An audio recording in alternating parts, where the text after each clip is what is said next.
Paul's looking around. That's it's it. That's it. That is it. The winner of this match, the winner of the Grand Slam Tournament of Champions, and new All Elite Wrestling World Champion, Jon Moxley.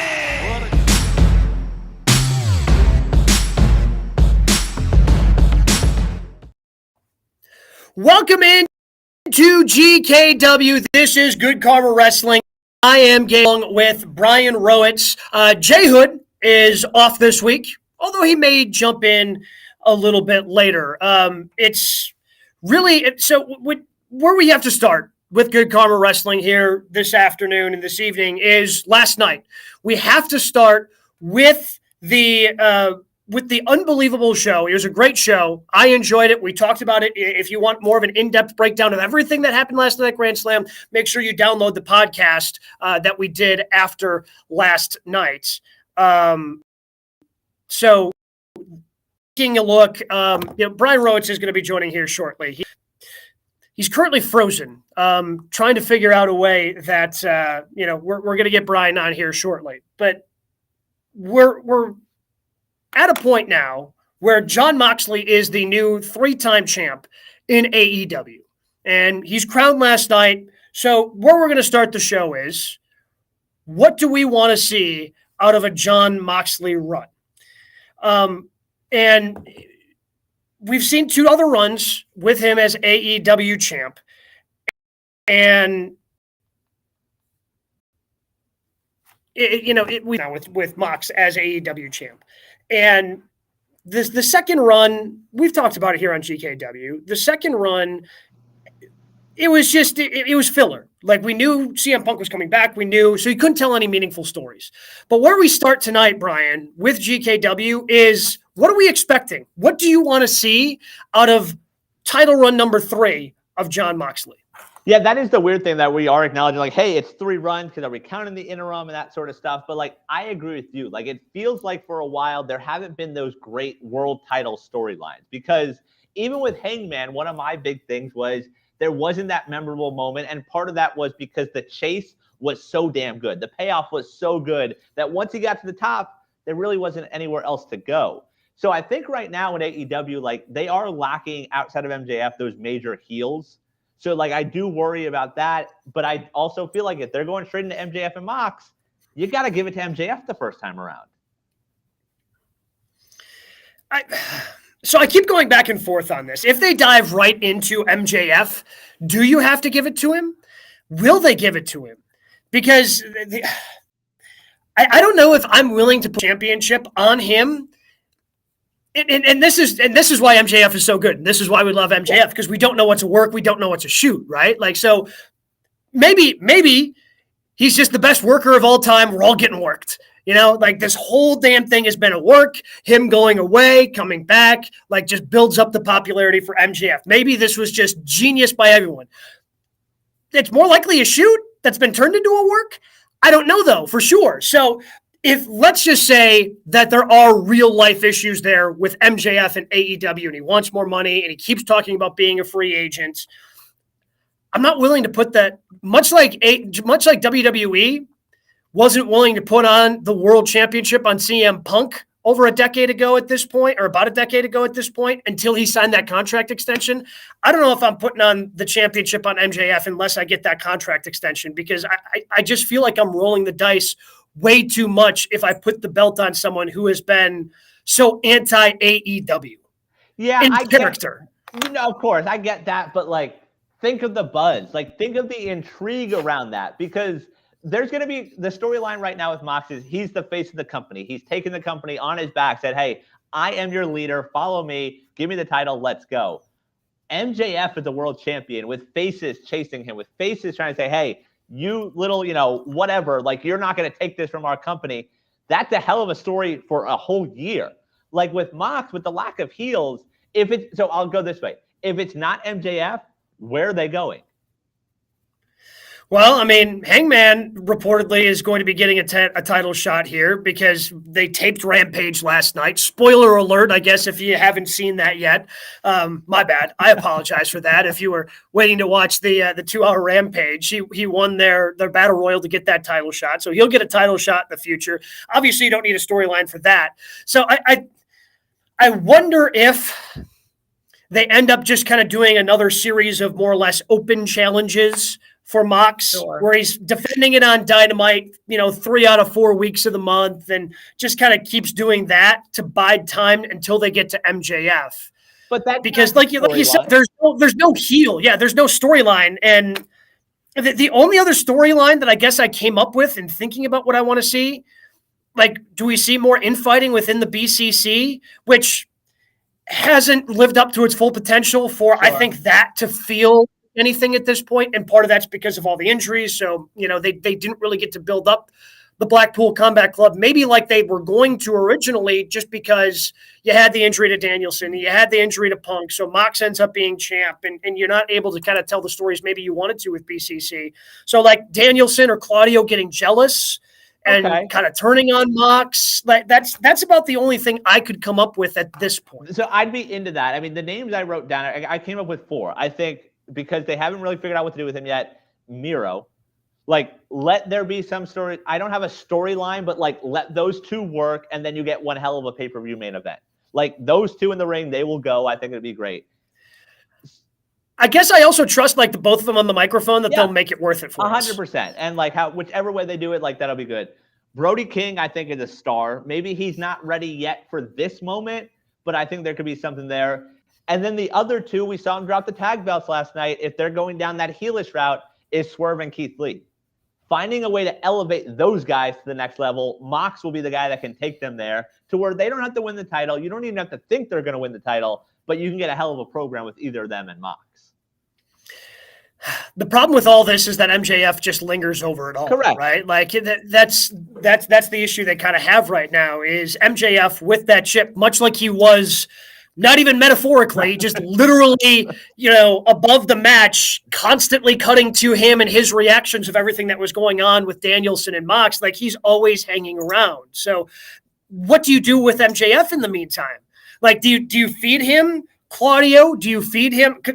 You could set up something with him and Wheeler Yuta where, they have like a month-long program off of what happened last night. Do the other members of the Blackpool Combat Club kind of serve as the ladder to eventually get to Jon Moxley. Although he doesn't need to do that, and that doesn't seem like it fits the MJF character, because why do the pro wrestling thing when you have the poker chip that you can just cash in and don't have to work up that run? But I think it sort of adds to the snakish heel of MJF if he's still just sort of lingering and they're like, hey, we want to make this the pay-per-view main event. You can do it with like, hey, Tony wants me to cash in. We're going to main event Full Gear. And MJF goes, no, I don't want to. Like, I'm going to do this over my terms. Basically the way they did the him and Wardlow build up, where it was like, hey, they're not going to fight. They're not going to fight. Then finally they fight. So maybe that's the way that you can have Mox do something else. You can have Mox successfully defend the title ahead of time and then just continue to push down the road the eventual MJF winning of the title. Is MJF is he a heel? I understand, like, storyline wise, like in a traditional, but like everything he did last night, they cheered, including saying that he wouldn't sleep with any of their wives if offered because he has standards. Like, that got cheers.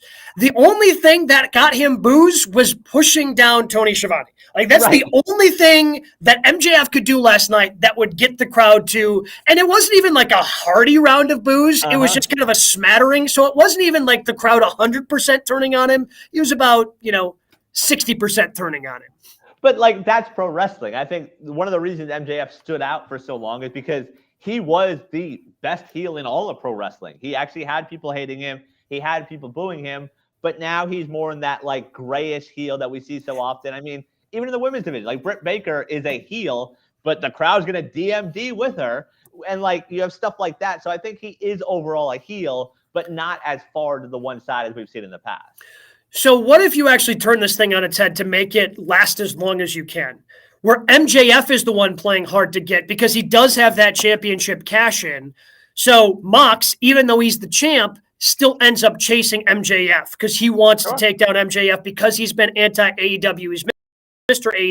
AEW. So then he can kind of go the Ass Boys. He can go through W. Morrissey. He can go through those guys that Stokely Hathaway has put together in the firm and go through those guys. And he has to climb the rung in order to get to MJF. Could we do that? Yeah, I think that works because also the MJF angle there is you can do like, hey, like, I don't, I want to face someone else where like he's not saying he's afraid of Moxley, but he sort of acts afraid of Moxley and he tries to get someone else to take the belt off him. So like a Miro or Brody King, like, no, like, I want Miro to get a shot first. Like, I'm just sort of sitting back waiting. So I think that could definitely work. Yeah, because I mean, in terms of the House of Black, I mean, the House of Black certainly, I think they're among the most over, but without Malachi, right? With him leaving and him kind of voicing some displeasures on the way out the door as well. Like, I think Malachi Black could have made a lot of sense as a heel. Yeah.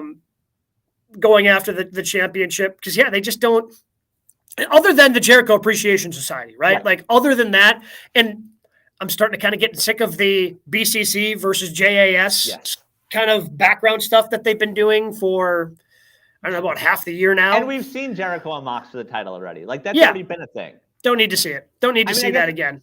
Andrade's a heel also, but like the way they booked him, like they're very face heavy. And I think this is sort of exposing that to where you almost need that heel champion to have the best storylines around the belt right now. Yeah, because you do have a number of baby faces that can make that run. I'm curious to see if maybe they turn somebody. Is Darby ever going to turn on Sting and become, because and maybe they don't ever break up. Like that's certainly a possibility. We're going to keep those two together. But Sting, at this point, Sting's not going to be a heel. Darby would have to turn on Sting at this point for, I'm just kind of thinking of younger stars that they have. I mean, obviously Christian's a heel, but you're not putting Luchasaurus as much as I would love to see Luchasaurus AEW champ. Luchasaurus isn't going to be in a championship program anytime soon as a brand new heel aligned with Christian. So it just, the lack of heels and strong heels, I think is really being exposed right now. And especially because I don't see as much with the rankings anymore. It seems like the rankings are meaning less and less, especially when you put in, when you make the case of, FTR over there, they've been number one contenders for like 6 months and haven't gotten a tag team champion shot, just despite having 3 other promotions tag team belts around their waists and shoulders and everywhere else that they can try. I mean, I don't even know what they would do with the 4th one. I don't know how they would stack them at this point, but yeah, I think they definitely are getting away. Like, I believe it was Meltzer who reported that, like, that is a thing. If you go to their website, I actually happened to be on it this week doing something else. You go to their rankings page, it hasn't been updated in like a month. So, like, it's just, I guess they're just sort of quietly, even though that was one of their big things, saying, hey, our matches matter, our win-loss matters. And the win-loss records are still there. But if there's no rankings to do, like, they really don't matter. But I guess they quietly want to get away from that. And maybe this gives them more flexibility to sort of build that star because it's just not there. I mean, even Adam Cole, whenever he comes back, like we've seen him chase the title and come up a little bit short. And we need that storyline to sort of say like, hey, this is what we want to watch. We want this to be the main event of the show because it really hasn't been the last few times. Yeah. So it's going to be curious. I'm curious to see where they go from here. If they just dive right into MJF, that's what they're teasing. I don't know if that's what's best for the company at this point, but maybe it is a short run for Mox here as the 3-time AEW World Champ. We're going to dive into every other story, though, now on GKW. We like to call it the 3 count, the other 3 stories that are dominating the talk of professional wrestling. Brian, what do we have at number 1? All right, we'll stay with AEW Grand Slam from last night. A lot came out of the show besides Mox winning the title. So what was the biggest deal from last night among these 3 stories? Chris Jericho, the new Ring of Honor champion. The Acclaim, the new tag team champions, or the AEW debut of Saraya, formerly known as Paige? To me, it's not even close, and it's Saraya. I mean, she got such a loud pop, and Jericho's Jericho. Like, I don't know what they're going to do with him as ROH champ, but, Jericho didn't need it, so whatever. I'm fine with it. Acclaimed, it was assumed that they were going to win the tag team championship belts last night. They're still not the best tag team in AEW. That's FTR, who we just mentioned. And the women's division has been, I'm trying to think of the best way to put this. Without Britt Baker as the champ, it seems like they're featured less and less. Like they don't have very many storylines outside of their 2 championship belts. I was kind of hoping for that, but then with Jamie Hayter realigning herself last night with Britt Baker, there goes a potential feud without somebody being the champ. And Toni Storm, quite there yet. I think she's on her way, man. Like, I think she's on her way, and they ended up putting the belt on her because they didn't want to put it back on Britt Baker quite yet. And you had the injury to Thunder Rosa, who was over in some spots, and again, apparently not over with her own locker room. But Paige brings another legitimate star to that women's division, and it can help shine a light maybe on some of the other women. Because right now I would say you got one legit star before Saraya showed up with Britt Baker. With Jade Cargill, you have someone that you're clearly building with this undefeated streak, the way she looks. Like, you're building her into something. And whoever ends up beating her, I think, is going to be a big thing for them. But that's the other kind of story you're telling. Other than that, you've got some women that are kind of trying to make their way up. Your Jamie Hayters of the world. I'd love to see Ruby Soho more. Apparently she's got a broken nose now, so she's not going to be featured probably for a couple of weeks here. I think you have some women that can be stars if you give them time. But Saraya walks in instantly. I don't know if she's the top star in the women's division, but I think you can make a case for it. She's one or two. I agree with that, but the reason I won't say that like it's the biggest story from last night is because I'm not willing to give them the benefit of the doubt. Like, because of all the reasons you've just mentioned, we've seen stars come in. Like, Ruby should have been a star. Athena should have been a star. Toni Storm should have been a star. And ultimately, these new stars come in. They get that massive pop when they first come out, and then they get fed to Britt, and they ended up losing. And all of a sudden, all the steam's gone. They can't do anything with it, to where it got to the point that Britt and Jade were great champions, and whoever beat them, it was going to be a massive moment. But they sort of botched the way Britt dropped the title, because you had the pay-per-view match with Rosa, and then a couple weeks later you did it again on Dynamite, and that sort of took away from it.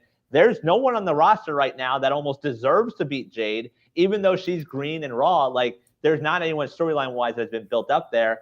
So I'm not willing to give them the benefit of the doubt when it comes to the women's division. I agree. Saraya is a star. She can work around everyone, which we assume she still can work. It's been 5 years since she's been in the ring.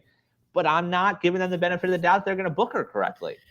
Yeah, I mean, that's a great point, because you think about, I mean, I was there when Ruby Soho came out as the Joker. Everybody knew she was going to be the Joker of that Casino Battle Royale a couple years ago at All Out. Everybody knew she was coming out. And when Ruby Soho, the song hits, everybody's going crazy. Everybody's going nuts. Yes, Ruby is here. And, she works her way up, loses a tournament. Same thing, I guess, with Toni Storm. Like, you bring in Toni Storm, everybody's excited, and then you make her form this strange alliance with the champ, so you have Thunderstorm, which sounds cool, like for a tag team. Yeah. In their defense, that's a cool name for a tag team. But at the same time, it's like, I thought you were trying to win that, so don't beat them, join them. It just didn't make a ton of sense. Like, it just, and that's the way their women's division's been booked for really most of the existence for AEW. Yeah, and they deserve credit for making Britt into the star that she is. Like, that was organic, that she was a homegrown talent that they built into that. I think, the broken nose sort of added to that. But the rest of it's just been sort of lackluster. And I actually enjoyed how they slow burned it, because to me, like 6 months into AEW, it was pretty obvious that, like, okay, Britt's the star here. Like, Britt is, and they held off giving her the championship, which made that championship moment to me just a little bit sweeter. So what are you saying? If you're not going to say it's Saraya, what are you saying was the bigger deal from last night? So I agree with what you said about the Acclaim. Like, we knew it was coming. The match was sort of sloppy. So to me, and this is all based on speculation, I'm going with Jericho, because to me, there has to be a reason he is the Ring of Honor champion. Because him on TV holding that belt, it gets confusing, which we've talked about. So to me, I think it means there's a TV deal imminent that's around the corner. And the same way when they launched on TNT, They wanted Chris Jericho to be the face and say, hey, here's our champion. You remember him, right? You used to watch him on Mondays. They could do the same thing now at Ring of Honor. But doesn't that kind of go against what Tony's hinted Ring of Honor is going to be? Because when he gave that press conference about Ring of Honor, and he talked about he talked about the relationship of NXT to WWE and how, yeah, everybody loved NXT Black and Gold, but it didn't necessarily translate. So he wanted maybe ROH to be that developmental system. And Chris Jericho at 50 plus years old, that's not developmental. No, of course. But I think what it is, we're in football mode. Same thing with Samoa Joe. He's the TV champ for ROH. Same thing with FTR. Like all their champions. Is Mercedes Martinez still the women's champ? Sure. I would assume so. I think she still works there. She lost to Deeb, or no, she beat Deeb right at a pay-per-view or a she beat Deeb, yeah. She defended it against Deeb and won it. Yeah.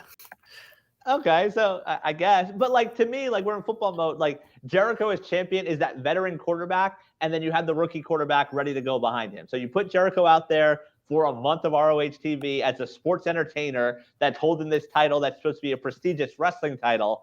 And then the rookie quarterback's ready to go. You give him the title, Daniel Garcia, presumably from my end, and then you can just run with the young guys. I just looked it up. Mercedes Martinez is still indeed your women's Ring of Honor champion. Yeah, I haven't seen her for a while on television. So, again, that just kind of goes, I guess, to the women's division and how it's kind of gets brushed to the side in WWE or Ring of Honor. It doesn't really matter. Right. Thanks for being consistent there, Tone. What do we have at number 2 on the list? Right. In the WWE world, it was announced this week that Survivor Series this year will now feature a men and women's War Game match. The event will take place Saturday, November 26th in Boston. First time ever that War Games will be on a WWE show. So what would you rather see, traditional Survivor Series matches or War Games? I think I'd rather see War Games. I've kind of reached this point with Survivor Series where I'm kind of over it.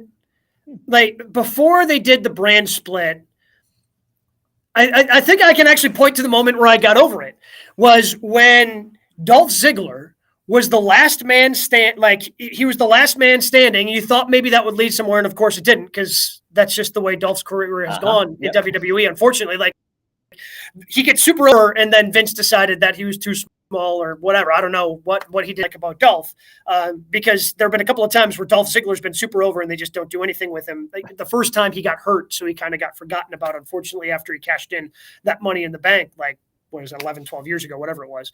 But I'm kind of over Survivor Series because they've done the champ versus champ, Raw versus SmackDown, and I feel myself tuning out when they've done that in the past couple of years because so last year, let's just use AJ Styles, who has floated between both brands. So now he cares about SmackDown, but if he ends up drafted to Raw, now he cares about Raw. It just kind of goes back and forth. Brand loyalty isn't an actual thing, and trying to make me care about brand loyalty within one brand, WWE, for 3 weeks leading up. Nah, man, I'm all the way out. They're actually building up factions, which makes me think that War Games can work this time around for Survivor Series. In the past, it's just been a bunch of individuals who somehow ragtag their team together. And the matches end up being fun because it's professional wrestling, but the build is just completely falls flat. And I feel like I can check out a WWE programming for the month of November. I agree with that. I think it's stupid, the matching shirts and all that sort of stuff, that that's what they care about. But the matches ultimately deliver. And we get those moments that because it was Vince booking goes nowhere. You mentioned Dolph. What about Keith Lee? He had that massive moment. And I don't remember if was that 2 years ago at this point? It feels like forever ago. But that ultimately went nowhere. But it sort of lends itself to that. But because of the booking, there really is no brands at this point. Nothing is there. In terms of this, there is no brand split anymore in the WWE world, which I think that changes everything. Also, they have to do this because Roman's going to fight himself, right? The only person who can beat Roman Reigns is Roman Reigns. You can't do. And look, I enjoyed some of those matches, especially when we got undersized one champ versus Brock Lesnar. We got those ended up being fun. Yeah. which was a ton of fun. Yeah. Like we knew that Brock was eventually going to go over, but Brock allowed Brian to shine and give give Brian the opportunity to make us think that maybe he can win. Like we got some fun matches out of them, but like traditional Survivor Series matches, like, and I guess if you wanted to do champ versus champ, you still could do some of that stuff outside of the War Games matches that you end up putting together. If they just end up going brand versus brand War Games, man, then why the hell did we do War Games? Like that will piss me off. Well, no, I imagine at least on the men's side, like you have it set up to where it's the bloodline versus someone, and then I guess on the women's side, it's damage control versus someone. Like, and I think that can ultimately be good. And I saw this on social from one of those random ass wrestling pages, which damn those algorithms, they get me right now. Bloodline versus KO, Gargano, Ciampa, and Sammy in War Games. Whoa. So, oh man. So Sammy's going to get kicked out at some point. Which, by the way, whenever Sammy gets kicked out of the bloodline, it is going to be heartbreaking. Like, it is just over face in the company. I'll tell you that much. It is going to be. It is going to be okay. All right. Let's again. Second week in a row, you're bringing up Sami Zayn being the WWE champion. But like, it'd be heartbreaking because like when on SmackDown, Sikoa is going, hey, Usos, his actual brothers, stay back. Sammy, are you coming? Like the look on Sammy's face, and then he like talks trash to Jay on his way out. Like man, he's just so good. And whenever he gets kicked out of the bloodline, it's going to be heartbreaking. And that would make a lot of sense if he joins up then with KO, who is hinted at trying to get Sammy back on the right track. And Gargano has been there as well. I mean, I don't know how Ciampa fits in. Like, is Ciampa just floating because Dexter Lumis has actually kidnapped Miz? Yeah, exactly. And he needs something to do. So Ciampa's by himself. Yeah. I don't know how Ciampa fits in there with the whole Dexter Lumis thing lingering over everything. But I'm in on War Games. I enjoy the War Games or Blood and Guts matches AEW has done. So to bring that brand, if you're going to have that brand, why hide it on NXT?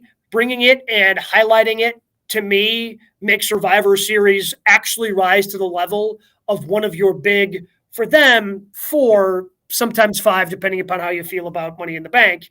But it's one of it rises to the occasion of being one of their big shows. If they see, I agree. The only issue I have is when you have 2, even though they're usually bookending the show, like it's hard not to duplicate stuff. Like it's one thing to have 2 Rumbles because the Rumble is always going to have its own uniqueness. You're going to have the countdown. You're going to have surprises. But we've seen it with like Money in the Bank where it's like, oh, I already saw this ladder spot. I already saw this happen. Like you run into that with 2 War Games where it's like, all right, I already saw this surprise. I already saw someone get slammed in. Like that's my only concern with having 2 on the card. Yeah. With the Money in the Bank, like you have to do it because it doesn't make sense. I don't think you have to necessarily do War Games matches. And maybe sometimes, if this ends up being the staple for WWE, like you can kind of rotate years because they are brutal matches, right? So you don't need, like Jericho in whatever faction he's been involved in has been involved with every Blood and Guts because he's always involved in a faction over in AEW. So like that's going to be tough on his body. And we talked with Daddy Magic when he joined GKW about how tough that was on his body having to go through that. So maybe with War Games, again, with the Money in the Bank briefcase, I think you can get away with having those 2 different, because you want to have a Miss Money in the Bank and a Mr. Money in the Bank. I get that. For War Games, you can just have one of those matches, and let's say this year's the men, the next year can be the women. You can kind of rotate and still provide that equality and allow some spacing out. So, you're not going through this brutal match every single year if you happen to be one of the superstars, because I guarantee you, especially on the women's side, which isn't as deep as the men, you're going to have a lot of repeat performers every November going into War Games. And I think also because of the yearly thing, like we see it with Hell in a Cell, like it loses that specialness. It loses that like, oh, we're going to settle in a War Game. It's like, all right, we're going to have that. Like we're going to have Hell in a Cell whenever they do that. Like that's the only concern. But I do think, like you said, this year they're setting up nicely, like in terms of factions and stuff. Like it should be good come November. Yeah. So I'm curious to see what they do. But again, I swear to God, if they just try to do SmackDown and Raw, especially now when superstars are floating back and forth more than ever, like, no, Do not do that to me, WWE. Let's get done with this stupid, brand loyalty crap that you have to throw down on us every November. What do we have at number 3? Elsewhere in the WWE, early November will be Crown Jewel in Saudi Arabia, and the show will be main evented by Roman Reigns defending the undisputed title against Logan Paul, who will be taking part in his second ever singles match, third match ever. So what % chance do you put on Logan Paul taking a title from Roman in Saudi Arabia? So for those who don't know, I hosted a show for 6.5 years here in Milwaukee with a fellow by the name of Steve the Homer True. And okay. Homer loves to work in extremes. And I would always get on him with that for saying something 0% or 100%. And you have to leave room for the possibility that it could happen. Well, here's where I kind of break that rule because it's 0%. I give him absolutely no chance at winning the WWE Universal Undisputed Championship on November 5th at Crown Jewel. It's just not going to happen. This is absolutely not going to happen. Think of the headlines, though. Think of the mainstream attention if Logan Paul is your world champ. Yeah, isn't that how WCW ended up with Arquette as their champ? Think of the headlines. Logan Paul's a bigger star than David Arquette, though. What is it? Over 30 million followers. That's a big star. I mean, how many would have they had back in 1998 or whatever year it was when when he was at the height of his popularity with Scream?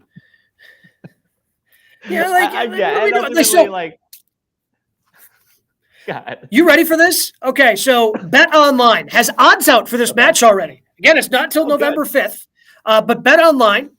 So Roman Reigns, you would have to bet $5,000 to win $100. He is minus 5,000 in this economy. And meanwhile, if you want to bet on Logan Paul, feel free. You can do that. Logan Paul is plus 1,000. So you could bet $100 and win 1,000 if Logan Paul actually wins. Those are the odds right now from Bet Online. It's just, I understand why you're doing this. Yes. You're feeding Roman somebody else. Roman's not losing the championship there. And because you're dealing with the Kingdom of Saudi Arabia, they want the thing that's going to bring them the most attention. We see this right now in the world of professional golf with the Saudi Investment Fund. They're giving money to Live Golf. They're making a lot of noise. They're bringing a lot of attention. That's what they want. They want the most attention possible. And while, I would be excited to see Roman versus, KO. Roman versus Drew McIntyre again. Roman versus any current WWE wrestler is only going to bring in the typical wrestling fan, whereas Logan Paul has the potential to bring in one of the 30 million people you were just talking about that follows him on social media. Yeah, that's the thing. It makes sense. And ultimately, if we're going to go percentage, I put maybe a 2% chance. I think if this were Vince booking things, I would legit be concerned that Vince would put the title on Logan Paul and think, oh, man, think of the attention. Think of the shows that Logan Paul can go on. I understand that Vince did some really stupid things. I get that. Mm-hmm. Putting his biggest prize, and look, I understand he did himself no favors by booking himself in the corner with what he did with Roman. Right. But Vince would never put the biggest prize on Logan Paul. And Triple H ain't going to do it. If Triple H put the biggest prize on Logan Paul, all the goodwill we constantly hear about, I swear, every week, it's a different story about how the locker room or even just the offices in Stamford, Connecticut, everybody's morale seems to be up from wrestlers all the way up to the top. You would lose the locker room. I think if you decided to put the belts on Logan Paul, you couldn't do it. I think you'd literally lose the locker room. And this whole thing that we're talking about where the locker room may be lost in AEW, where guys are like, oh, maybe I go to WWE. Yeah. You start getting that the other way. Yeah, I think in addition to that, the fans that have all this goodwill towards Triple H right now, the fans that have a new investment in the WWE and say, you know what? Hey, it's fun to watch on Mondays and Fridays again. You lose all of them also. But there comes a business sense. And again, that's why I'm always going to say 2%. From a business standpoint, Logan Paul with that title is appearing on shows. You don't see Roman doing a lot of these things. Logan Paul's on Good Morning America. He's going around wearing the title, sitting front row, sitting courtside, and all of a sudden you get some different eyes. So from a business standpoint, that's the only thing going to make it a little cloudy. All right, $100 down on Logan Paul then. Try to win that big grand, get that big payday. You're in Florida. You can bet on this stuff. Yeah. No, we're not allowed to bet yet. Don't worry. It's Florida. But you're not? I thought Florida was. No, yeah, we lost that. No, I'm going to Vegas next time. Maybe we can throw $5 on Logan Paul. How about that?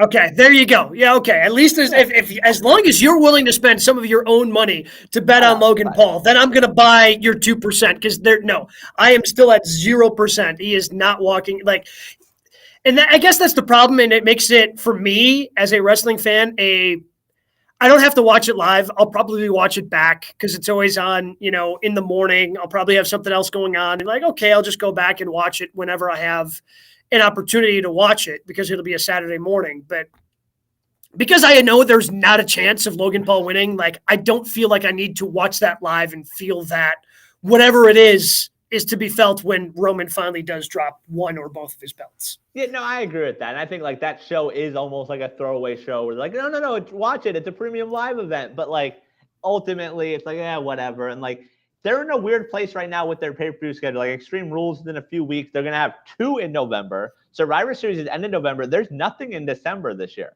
So November 26th, which is Thanksgiving week, is Survivor Series. And then there's nothing till I presume the Rumble in January.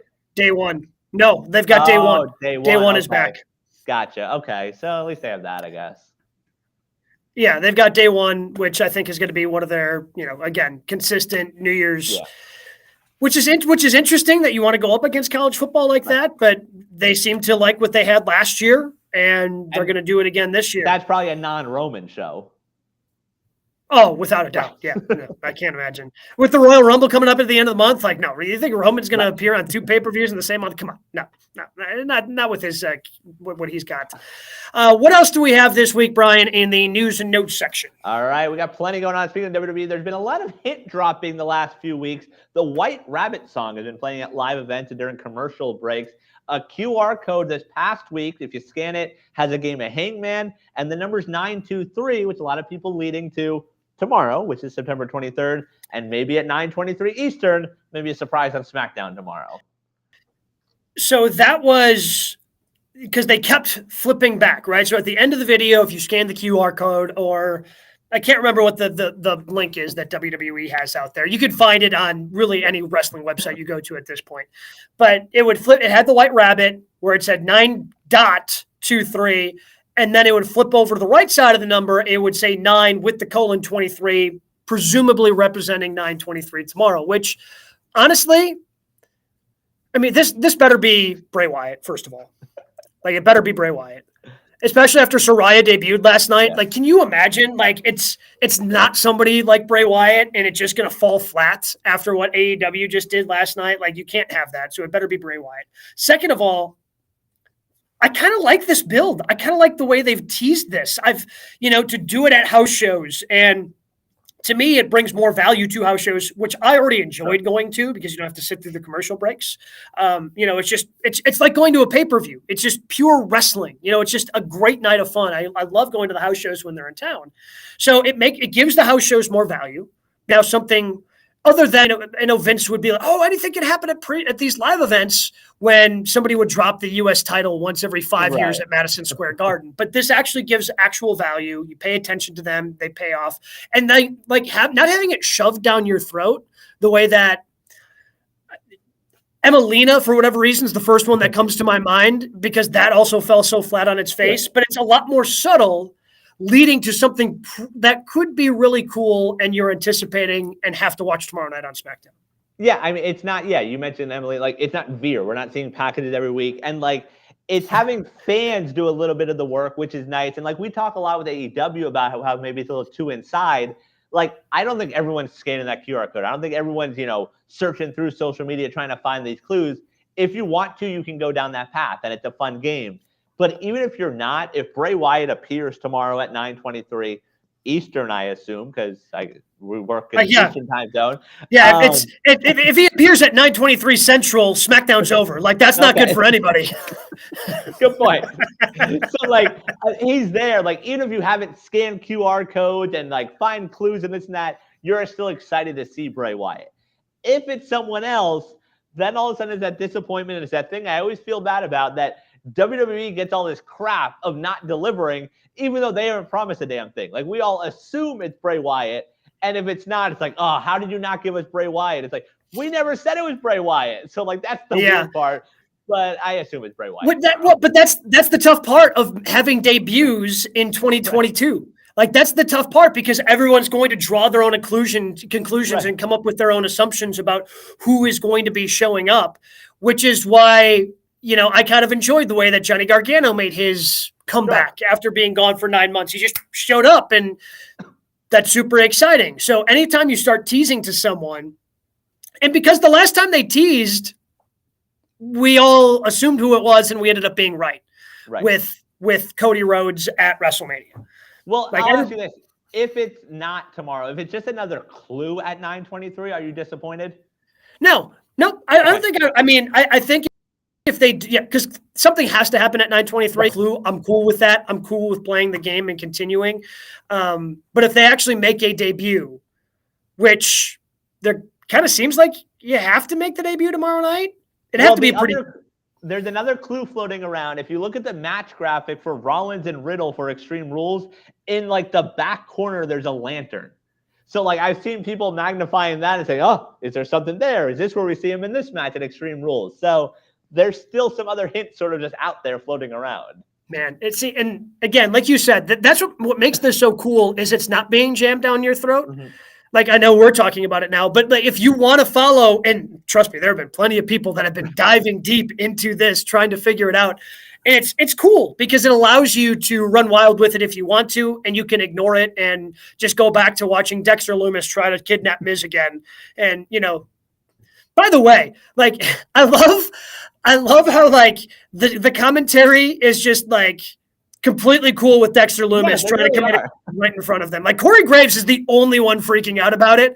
And he actually made a point to be like, how am I the only one who cares about this? We just watched an attempted crime happen right in front of us. And Jimmy's like, all right, well, on to the main event. The other one, by the way, going back to Bray, I haven't actually done the digging on this one, but I was reading an article. If you look up Bray's Twitter, he tweeted a quote within the last few weeks. If you take that quote and somehow end up on Reddit, it's posted by someone whose username is White Rabbit. So. Which seems, and here, but that's right up Bray's alley, right? Like, he's going to go super inside. Like, it just seems like that's way up the alley of Bray. But also because, well, the other thing about White Rabbit is there's like, because Karrion Kross, like, I can't remember what promotion he was, but like his name was translated to White Rabbit. So like, I don't know if they're going to like form a faction. It would make sense with the current Karrion Kross character that those two would somehow be joined. But yeah, I mean, it's fun pro wrestling stuff that if you want to, you can. If not, right. And for me, like, here's Riddle wrestling a couple times. Right. Like, I'm excited about Bray in this new WWE because when he was doing the Firefly Funhouse stuff, that was legit the only thing I'd watch on Raw. Like, I'd fast forward through everything, and once I see that, like, no, I want to watch this. Like, this is entertaining. This is creative. The rest was, repetitive and tag matches and rematches and stuff. So him sort of going not so much unchecked as he would have in AEW, but maybe having a little bit more freedom, like, that's going to be fun to watch when we do get to see it. I feel like at this point, with where AEW is, I feel like he could get lost in the shuffle over there where he won't right now in WWE. So I'm correct. At 9:23 Eastern time, we're going to find out, hopefully, or maybe just get another clue tomorrow night. What else we got in news and notes? In the TV world, the Hollywood Reporter reporting that in the next few years, we could see Warner Brothers Discovery and NBC Universal merge, which, why is that interesting to our shows? Well, Warner Brothers is where we find AEW. NBC is where we find the WWE. So little merger there could be quite interesting for wrestling fans. Yeah, and I'm just curious to see what happens if that were to happen. Because in WWE obviously has Fox, but like the main partner in terms of television distribution is NBC Universal. It's where their flagship show, and they have 3 hours of Raw every week, and that's where they house everything. That's where the WWE network is housed. So yeah, Fox is a big part of it because it's network television and they get that exposure. You get to see the promos that, they read during NFL on Sundays promoting WWE and SmackDown coming up, but such a big part of it's NBC Universal. So if we're worried about one company supporting AEW, right? Like if they come together, I can't imagine that one company is going to support both AEW and WWE, despite how massive an NBC Universal and Time Warner Discovery or Warner Brothers Discovery merger would be. And also, you got to support Ring of Honor, which, their TV deal right around the corner. Like, I'm sure any day now we'll see that Ring of Honor TV deal. So it would be interesting. Like, I imagine the seniority of WWE probably gives them the leg up. Obviously, they get more viewers also on Monday, but like that would, I feel like, be ultimately a loss like for AEW. Like we've all worried about the current merger with Discovery and Warner, and that seems to be doing okay. Like we keep reading stuff that they might get even more TV time, moving forward. But this one probably would not work out in Tony Khan's favor. I can't imagine, and apparently can't happen until 2024. I think NBC Universal has like 33% of Hulu, and that's where this kind of hinges on. Like, look, I'm in way over my head now in terms of trying to figure out all this stuff. But like they have the option to sell that 33% back to Disney, who owns the majority, and it's a lot of business dealings that are way over my head. If you're smarter than me, which let's face it, you are, you can look up and find out more of the details. But the main gist is it can't happen until 2024. Right. And finally, in news and notes, a little fun stuff. It was advertised this week during NXT 2.0. The new season of Celebrity Wheel of Fortune will feature Xavier Woods on an episode. Good for him, man. Yeah. I love that he just gets to like live his best life and just share it with us all, because he's so like, when they brought back King of the Ring just so he could pretty much win it, like I'm assuming that's just like he bugged Vince enough and Vince was like, fine, win it, I don't care. Yeah. And he's just doing fun stuff that he's enjoying, and I have fun watching him have fun. So good for him.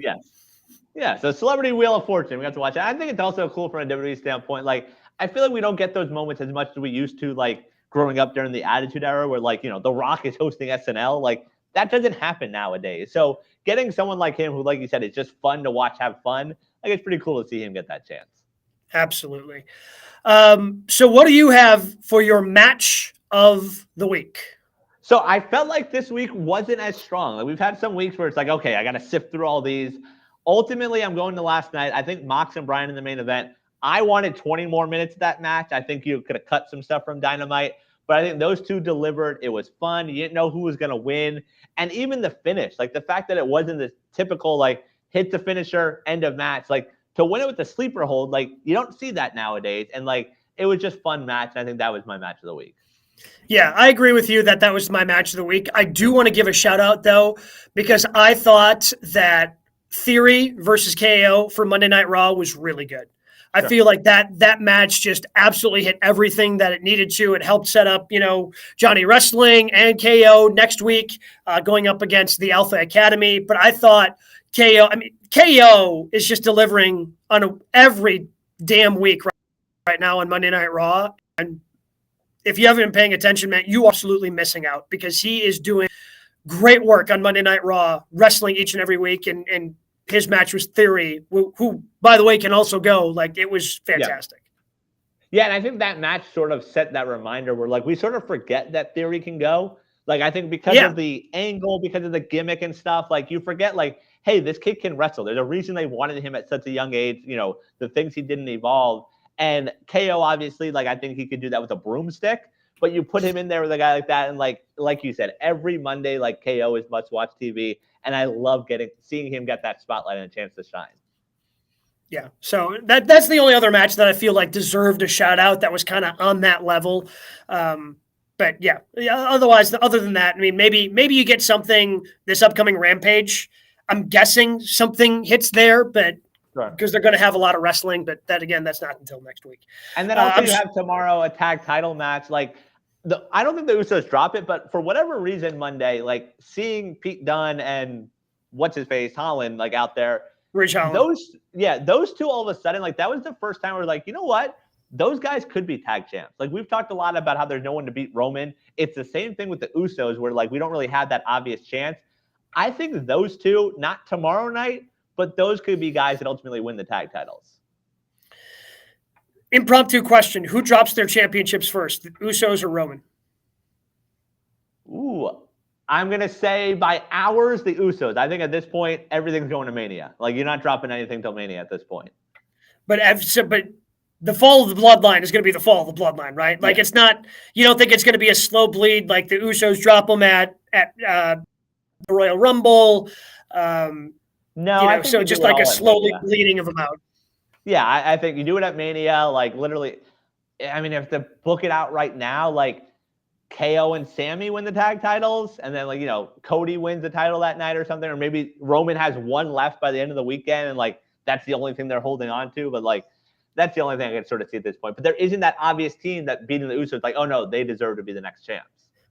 Yeah, I would agree. I just kind of always assumed they would go back to the well of the New Day, go back to the well of Street Profits, just kind of some of the standby that have, I mean, because the New Day and Usos have just been such a long-standing rivalry in the WWE, and they've put on so many classic matches. Like, every time they're together, the wrestling's going to be good because they have that good of chemistry. So, but it's just a question that popped into my mind, so I thought we'd throw it out there.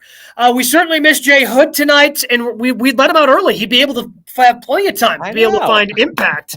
But I'm sure plenty of things are going to continue to pop off because they always do. It's the world of professional wrestling. It always finds a way to make to be relevant, and we're going to talk all about it all, no matter when it happens, no matter where it happens. We're going to be talking about it right